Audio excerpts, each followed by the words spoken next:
Hi there, so now today we're looking at Language Paper 2, Question 2 of our AQA GCSE exam. So you've done the nice and simple Question 1, the multiple choicer, and now you've come on to Question 2. A cheeky little 8 marker, we want to spend around about 15 minutes on it, and it'll look like this. You need to refer to source A and source B for this question.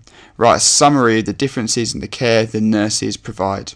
So you need to remember, of course, that there are two texts in paper 2, one from the 19th century and one from either the 20th or the 21st century, and it's giving you a particular thing it wants you to focus on and summarise. So what do AQA mean by summary? Well, what they're after from you is three things. They want you to identify relevant evidence from the text. They want you to infer what you learn about the topic from the evidence, but most importantly, they want you to synthesise the differences between these two texts, and that's the key bit that so many students miss out, and that's where they lose marks. Now, when you're dealing with this question, you want to be observant of a couple of things. First of all, you need to double check whether it wants to know differences or similarities, because it might ask one or the other, and then you want to be summarising either differences or the similarities. But you also want to take care to see what the topic is they want you to talk about. In this case, they want to talk about the care the nurses provide. Now, there's so many other things that will be going on in these texts, but they want specifically to know about the care, which is only ever going to be probably between 2 and 5% of the text itself. It doesn't want you to wade through stacks and stacks and stacks of evidence. You're basically treating these texts with a microscope, trying to find the key little detail that the examiner wants to know about. So what's my approach? Well, first of all, I'm going to start off with source A, and I'm going to read through source A until I find myself a nice quote which shows the care the nurse is giving. So I found this one here. I think this one's quite a nice one because it's showing how she's sacrificing her family to care for others. She's not just caring for the patients, but she's also caring for the family of the patients, and she's also she's caring for them psychologically as well as just physically. So I think that's a really nice quote that I've got lots of layers of inferences ready to go. This is what I'd call a rich quote. It's not a naff one that I've got to slog and find some rubbish points out of. It's one that nice and easily I've got lots and lots to say about. So now I'm going to go to source B, and I've cut out the start of it because there wasn't anything from the start, and I've looked a little bit further down. Once again, I'm literally just scanning for the key quote, one little quote that I can use. I'm going to go for this one because this one has got a completely different perception of care. Here it shows a lack of care because of the limited resources, but it also shows that she doesn't care about the lack of care she can offer as well. So I've got two quotes that diametrically oppose each other. They're absolutely perfect for me to start my summary.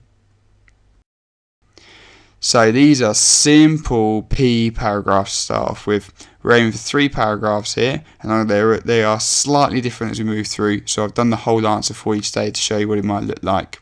So, first of all, I'll make a point which gives a specific comment in relation to the question. So I've said here the nurse commits a great deal of time to caring for her patients. I then put my evidence in that I found that I'm quite proud of and I quite like. Then I'm going to start layering up my inferences, thereby showing she is so emotionally attached to the people she cares for that she forsakes her own family to keep looking after them. Furthermore, as she is comforting the relatives of her patient, it shows how her care stretches those connected to her patient and not just those in her immediate care. I'm trying to get a really good grade, so I've offered 2 different inferences here. I've laid them up one after the other. I've signalled with a connective furthermore to the examiner that I'm going on to another point. I am not going to be one of them poor weak students who just gives one little inference and then cracks on. No, I'm going further.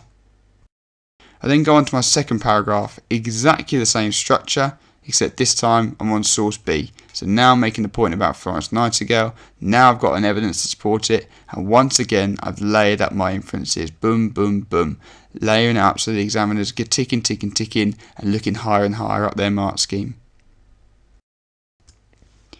Then I go on to my third paragraph, and my third paragraph is going to be a little bit different because this time I'm going to start synthesising.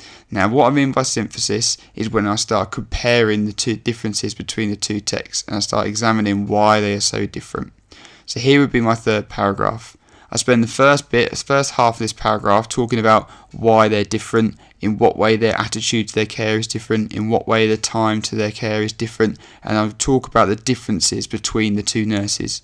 But then the second part of the paragraph, from where it says this underlines how our expectation of our nurses and the care we expect has skyrocketed, that bit there is where I've tried to go for those top marks, and I've started to investigate and consider why those differences exist. Why is there such discrepancy in the care that we can offer?